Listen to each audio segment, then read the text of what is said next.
warahmatullahi wabarakatuh. Bismillahirrahmanirrahim. Alhamdulillahi rabbil alamin.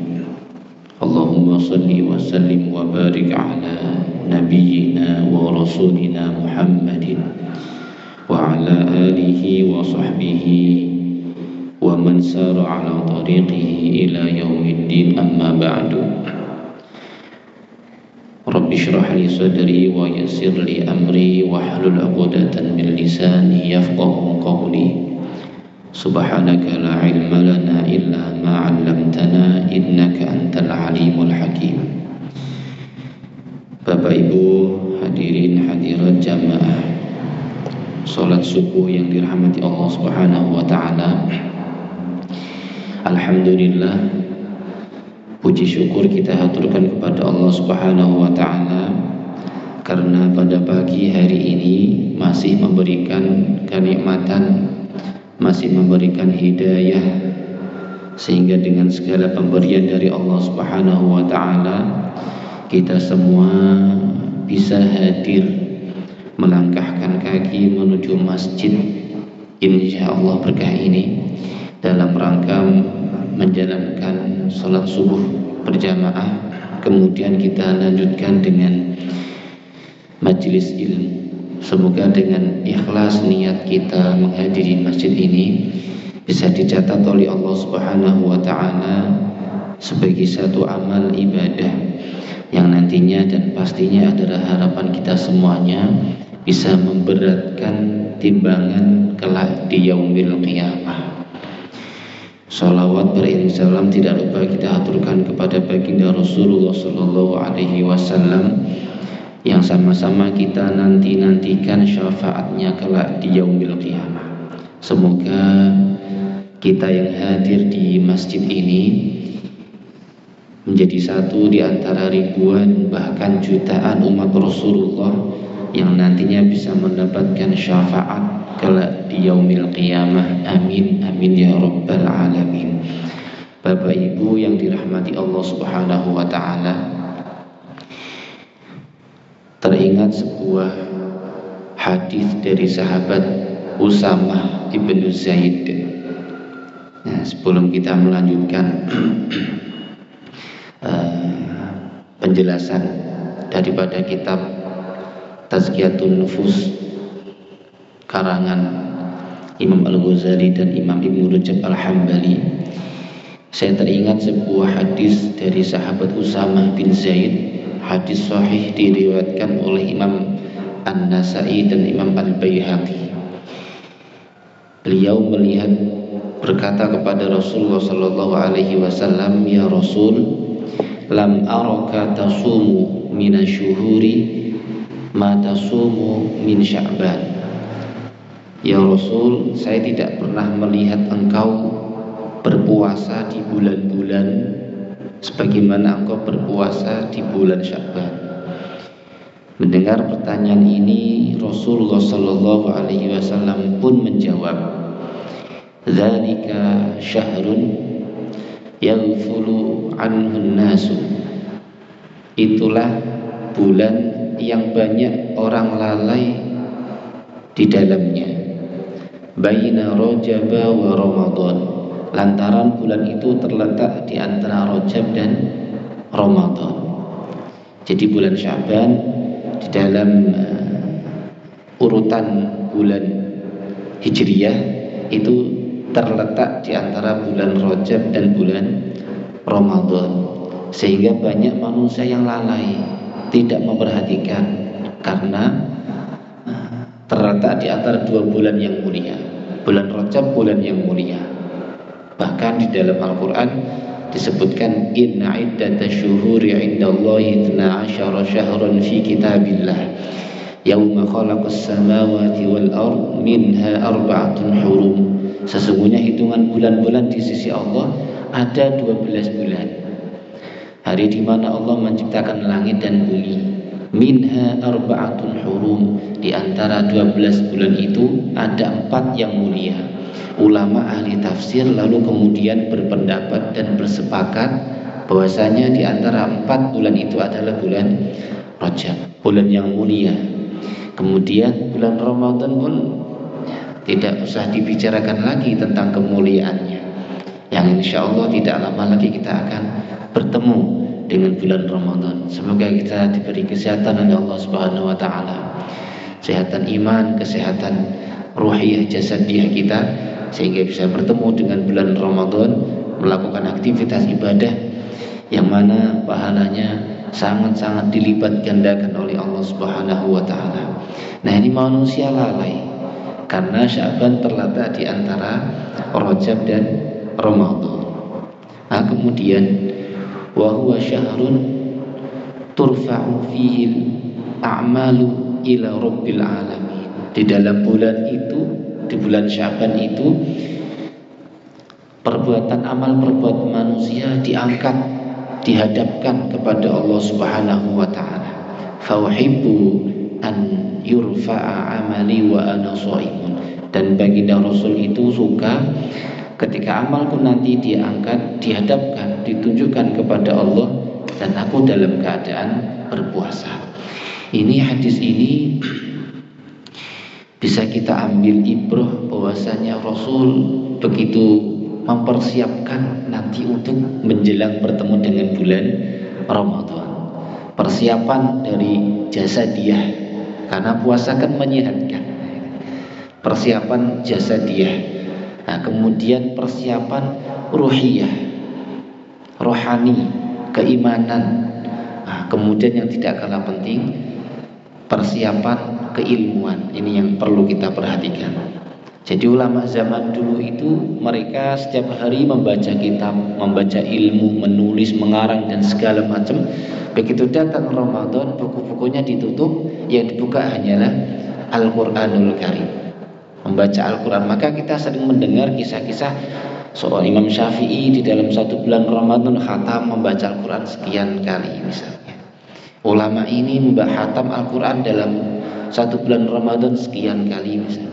Nah, karena yang mereka buka hanya Al-Quran, kitab-kitab yang lainnya ditutup. Nah, sementara kita ini kan bukan ulama, kita ini pencari ilmu, thalibul ilmi. Maka ya selain kita membaca Al-Quran, kita juga harus mempersiapkan keilmuan kita nanti ketika bertemu dengan Ramadan. Jangan sampai kita berpuasa tetapi tidak tahu ilmunya. Nah, itu ini yang berbahaya. Nah, maka menjadi sebuah tradisi di dalam kita itu ketika bulan Ramadan ada kajian-kajian ilmu, pembacaan kitab ini, pembacaan kitab ini, kan begitu, dalam rangka mempersiapkan, menambah keilmuan yang terkait dengan bulan Ramadan.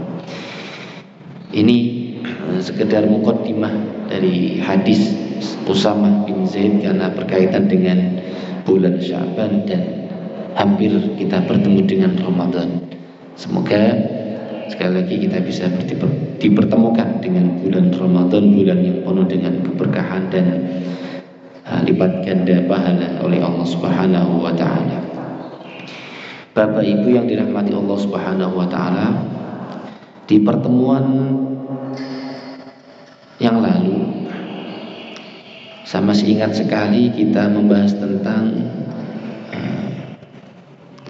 hal-hal yang bisa kemudian membuat hati itu tidak berfungsi ataupun berkarat. Sekali lagi saya sering menyampaikan bahwasanya hati manusia ketika tidak berfungsi, dia tidak bisa menikmati ibadahnya. Sholat, dia tidak bisa menikmati sholatnya. Membaca Al-Quran, dia tidak bisa menikmati bacaan Al-Qurannya. Kenapa? Karena hatinya berkarat. Sebagaimana pisau ketika berkarat, ya bentuknya pisau, tapi tidak bisa untuk berfungsi memotong, mengirit dan lain sebagainya. Karena ada karat di dalamnya. Sama dengan manusia, ketika ruhiyah kita ini tertutup ataupun tidak berfungsi, berkarat, maka ya kita tidak akan bisa menikmati apapun yang kita lakukan yang berbau ibadah. Nah, di antara hal-hal kemarin sudah kita bahas yang bisa membuat hati itu berkarat, hati itu tidak bersih, kotor dan lain sebagainya adalah fudulul kalam, terlalu banyak bicara, fudulul ta'am, terlalu banyak makan, fudulul dan lain sebagainya. Hari ini kita akan melanjutkan materi berikutnya adalah tentang sebab-sebab hayatul qalbi, sebab-sebab hati itu bisa hidup, sebab-sebab hati manusia, ruhiyah manusia ini bisa hidup. Karena kalau mati sulit mendapatkan hidayah, tapi kalau ruhiyahnya itu masih berfungsi, dia akan mudah untuk mendapatkan hidayah. Pertama, mu'alif menyebutkan adalah zikrullah wa tilawatul Qur'an, zikir kepada Allah dan membaca Al-Quranul Karim.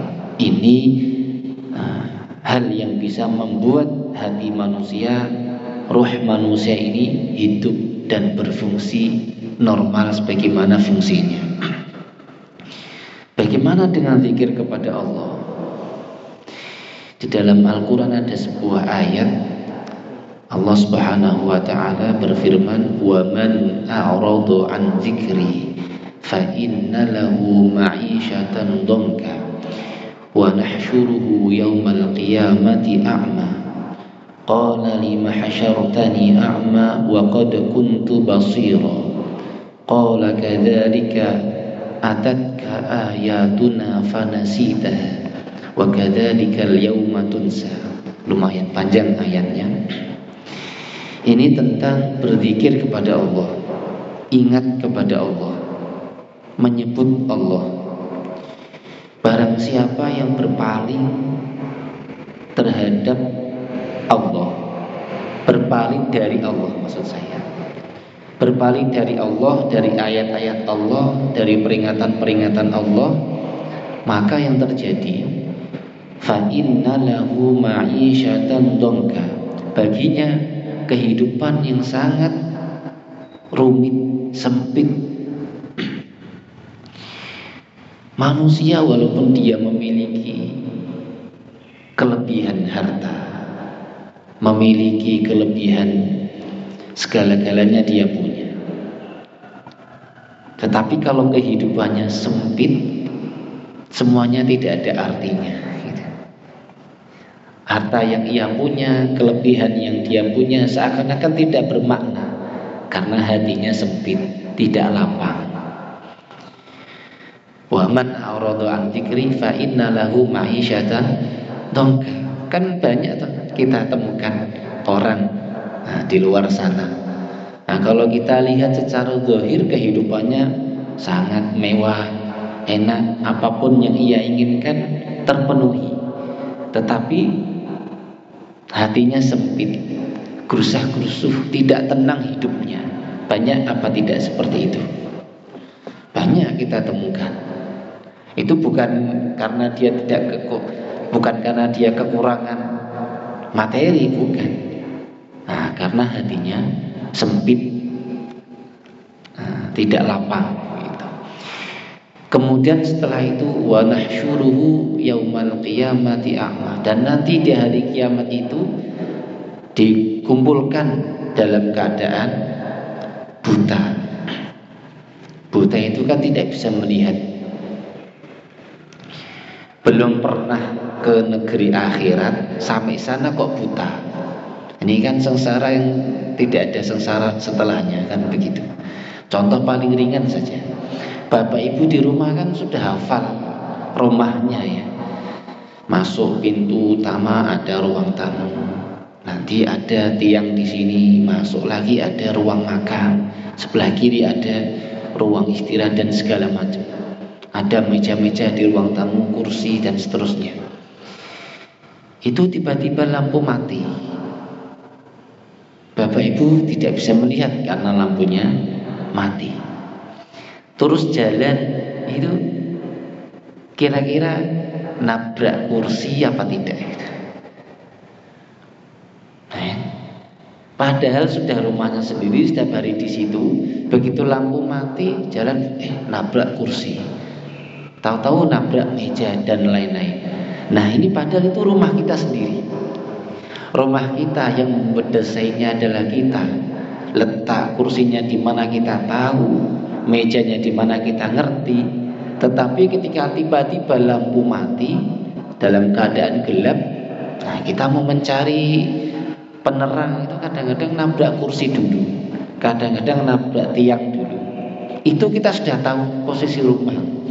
Bagaimana nanti ketika kita di yaumil qiyamah, di padang mahsyar, belum tahu kondisinya seperti apa, kesana aja belum, lah kok dalam keadaan buta. Nah, ini kan kesulitan yang di setelahnya tidak ada kesulitan lagi kan begitu. Wa nahsyuruhu yaumal qiyamati a'ma. Qala lima hasyartani a'ma wa qad kuntu basira. Orang lalu kemudian protes. Ya Allah, kenapa engkau mengumpulkan kami dalam keadaan buta? Wah, dulu kami di dunia bisa melihat.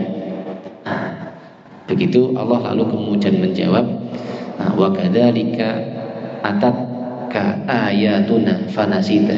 Begitulah dulu datang kepadamu ayat-ayatku, peringatanku, kamu tidak mau mengingatku, tidak mau memperhatikan peringatanku. Yang terjadi sekarang di yaumil qiyamah, kalian dilupakan oleh Allah Subhanahu wa ta'ala. Itu zikir kepada Allah, mengingat Allah. Nah, maka menjadi hal yang penting ya untuk kita lakukan adalah zikir kepada Allah dalam rangka membuat hati kita ini hidup. Dan sebaik-baik zikir atau ingat kepada Allah adalah membaca Al-Quran. Al-Quran itu kan apalagi nanti di bulan Ramadan ya, nah, kita dianjurkan banyak-banyak membaca Al-Quran.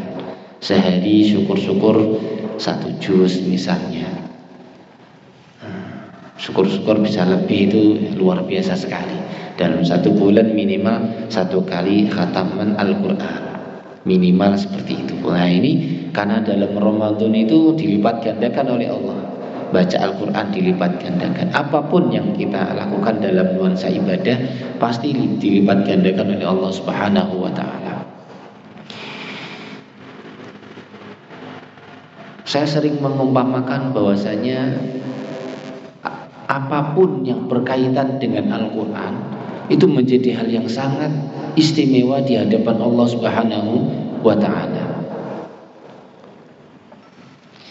Bulan diturunkannya Al-Quran adalah bulan Ramadan, maka bulan Ramadan menjadi bulan yang mulia. Nabi yang diberikan mukjizat Al-Quran, Nabi Muhammad SAW, maka Nabi Muhammad menjadi Sayyidul Anbiya, pimpinannya para Nabi. Malaikat yang bertugas menyampaikan wahyu dari Allah kepada Rasulullah, beliau adalah malaikat Jibril.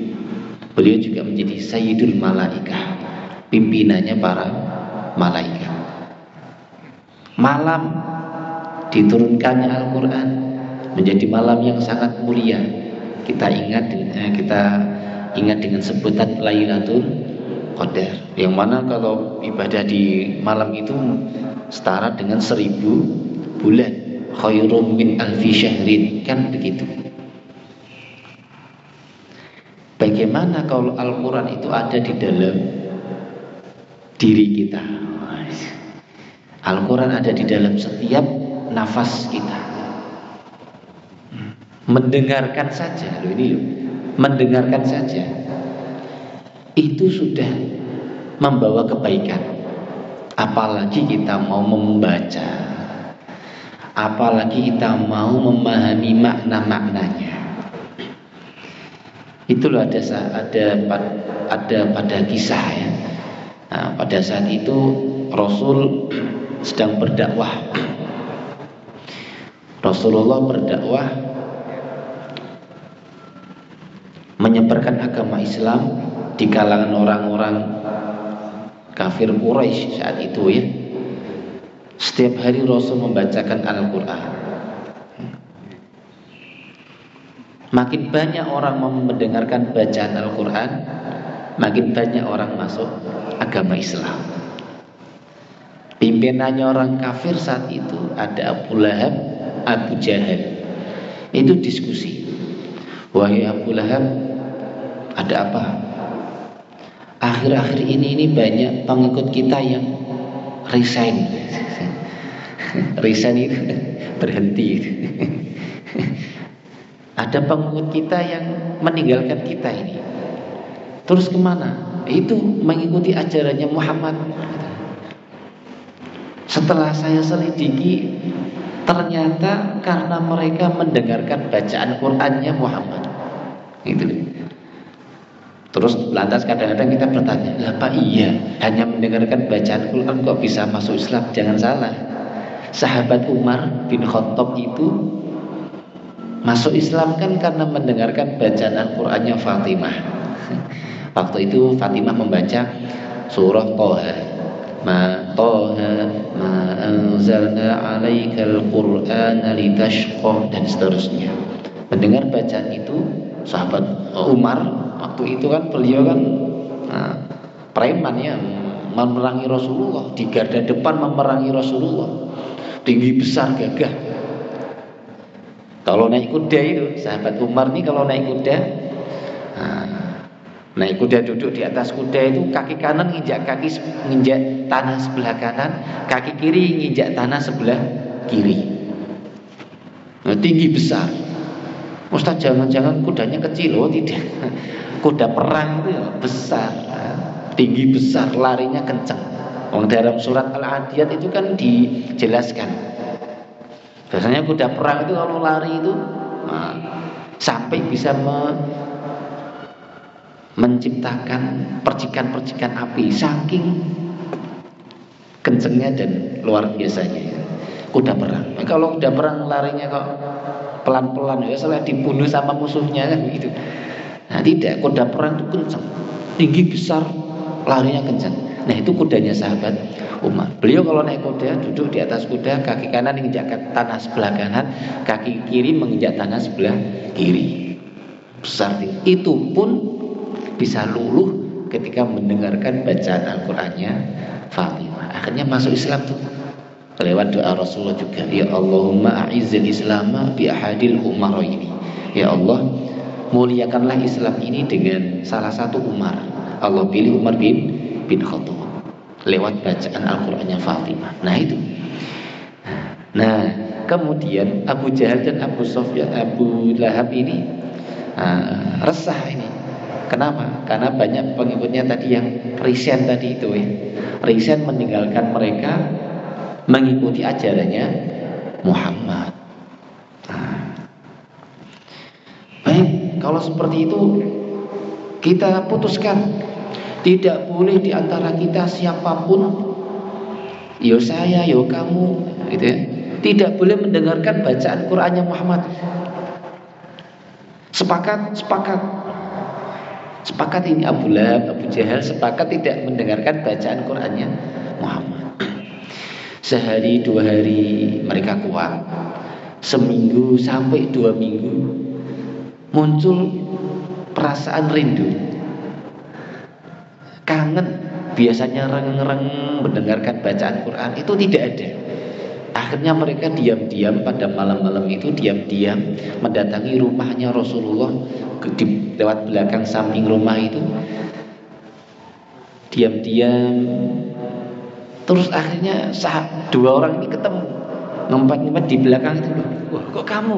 Lah kok kamu di sini? Abu Lahab, loh kamu kok juga di sini? Abu Jahal.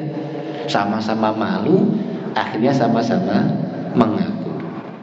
Ya, kita tidak bisa memungkiri, kata Abu Lahab, bahwa kita ini sebenarnya rindu dan kangen mendengar suara bacaan Al-Qur'annya Muhammad. Karena mereka tahu Al-Quran bukan perkataan Muhammad, mereka tahu gitu. Mereka orang Arab, bisa membedakan mana yang perkataan orang Arab dan mana yang tidak perkataan orang Arab. Walaupun Al-Quran dengan bahasa Arab, tapi bukan perkataannya manusia gitu. Nah, karena firman Allah. Akhirnya mereka mengaku bahwasanya mereka rindu dan kangen mendengarkan bacaan Qur'annya Muhammad. Nah itu, mendengarkan saja itu sudah memberikan energi yang sangat luar biasa sekali. Apalagi kita mau membaca Al-Quran, kemudian mengkaji makna ataupun tadabbur Al-Quran itu sendiri, maka menjadi hal yang sangat luar biasa. Apapun yang berkaitan dengan Al-Quran menjadi hal yang istimewa di hadapan Allah Subhanahu wa Ta'ala. Itu. Jadi yang pertama zikir kepada Allah, dan zikir yang paling afdol adalah qiraatul Quran, membaca Al-Quranul Karim. Dan Al-Quran adalah sebagai obat segala macam penyakit. Ya, orang itu kalau sakit gigi gitu ya, itu kalau didengarkan nyanyian itu kan marah. Jangankan nyanyian, mendengar orang bicara kadang-kadang diam-diam, saya sedang sakit gigi kan kadang-kadang seperti itu. Tapi coba dia mendengarkan Al-Quran, tidak mungkin marah gitu. Bacaannya saja adalah memberikan energi yang sangat luar biasa. Kemudian yang ketiga, hal-hal yang bisa membuat hati manusia itu hidup adalah beristighfar. Istighfar, meminta ampun kepada Allah Subhanahu wa Ta'ala. Karena manusia ini kan tidak luput dari yang namanya kesalahan. Bahkan Rasulullah pernah bersabda, kullu bani Adam khata'un. Semua bani Adam, manusia, tidak besar, tidak kecil, tidak tua, muda, adalah pasti pernah melakukan kesalahan. Wa khairul khatta'ina at-tawwabun. Dan sebaik-baik orang yang bersalah adalah dialah yang bertaubat kepada Allah Subhanahu wa Ta'ala. Apapun yang kita inginkan, ketika kita mendawamkan istighfar, insya Allah dikabulkan oleh Allah Subhanahu wa Ta'ala. Ada sebuah kisah sangat menarik. Ada seorang pedagang roti di zaman Imam Ahmad bin Hanbal. Pedagang roti ini menjual roti bukan dia beli terus dijual, bukan. Dia buat sendiri. Dari tepung digiling segala macam sampai menjadi roti, dijual ke pasar. Dan dia tahu bahwasanya ketika membaca istighfar, apapun yang dia inginkan pasti dikabulkan oleh Allah. Karena dalam Al-Quran, innahu kana ghaffara yursilis samaa'a 'alaikum midrara wa yumdidukum bi amwalin wa banin, dan seterusnya. Ketika faqultu astaghfiru rabbakum innahu kana ghaffara, katakanlah beristighfarlah kepada Rabbmu karena Allah Allah yang maha mengampuni. Yursilis samaa'a 'alaikum midrara, diturunkan hujan. Wa yumdidukum bi amwalin wa banin, diperbanyak harta dan keturunan oleh Allah Subhanahu wa Ta'ala. Pedagang ini tahu apa yang dia inginkan, ketika dia mendawamkan istighfar akan terpenuhi. Sehingga ketika dia buat roti baca istighfar, berangkat ke pasar berjualan baca istighfar, dan seterusnya. Kemudian suatu saat dia pulang dari jualan, capek, sholat berhenti di masjid sholat. Sudah menjelang petang begitu ya, biar malam. Ketika di masjid, selesai sholat, dia keluar dari masjid bertemu dengan seorang pemuda yang tua, jenggotnya putih, rambutnya putih, jenggotnya putih. Sepertinya beliau sedang mensafar. Ditanya sama pedagang ini, wahai syekh, wahai orang yang tua, kenapa engkau tidur di serambi masjid seperti ini? Orang tua itu mengatakan, saya sedang melakukan safar dan saya sedang istirahat di masjid sini. Oh, kalau mau istirahat di rumah saya saja, rumah saya dekat sini. Apakah tidak merepotkan? Tidak, silakan. Bersama pemuda penjual roti ini ke rumahnya. Sampai di sana seperti biasa, malam harinya buat roti, paginya dijual dan seterusnya. Orang tua ini selalu memperhatikan. Di setiap jalan dia dengar dia baca istighfar. Di rumah buat roti dia baca istighfar. Merebus roti dan seterusnya, apapun yang dilakukan sering baca istighfar. Ditanya sama orang yang tua ini, "Wahai pedagang, saya melihat kamu kok setiap detik, setiap saat kok membaca istighfar. Kenapa?"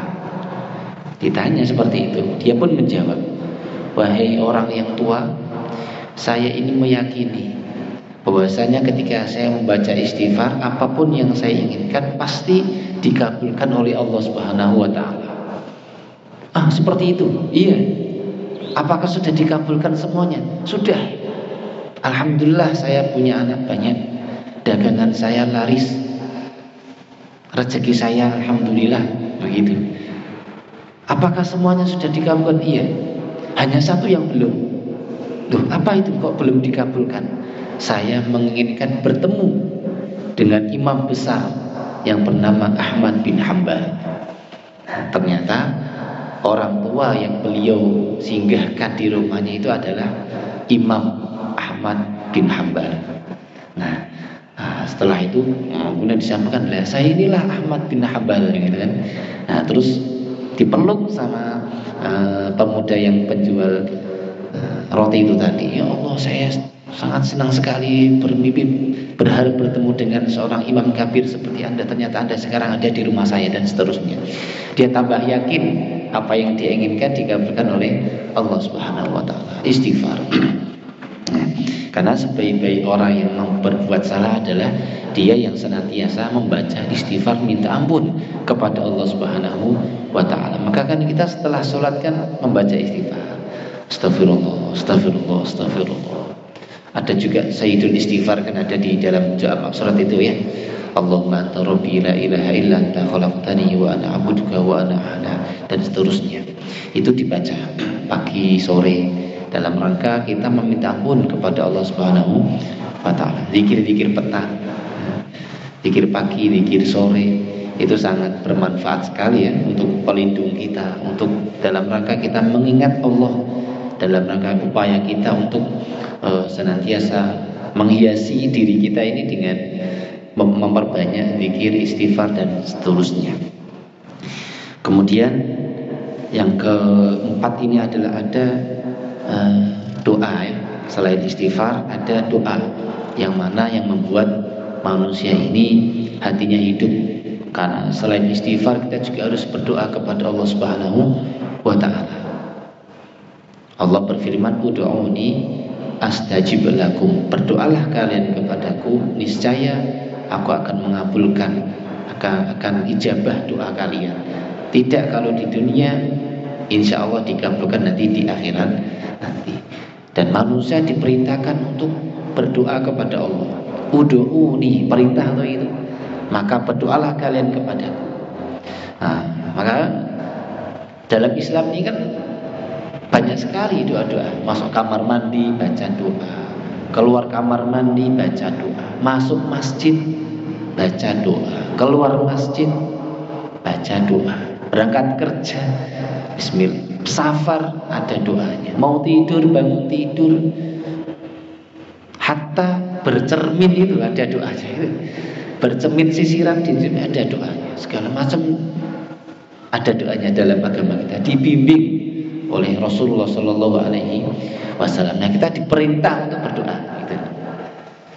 Kenapa? Karena Allah langsung astajib lakum. Kami akan, kata Allah, aku akan ijabah doa kalian. Nah, maka jamaah haji itu sebelum berangkat ke tanah suci itu kan dibimbing dulu itu. Kita menyebutnya, sering menyebutnya dengan manasik haji. Apa yang diajarkan? Ya, prosesi haji dan doa-doanya itu.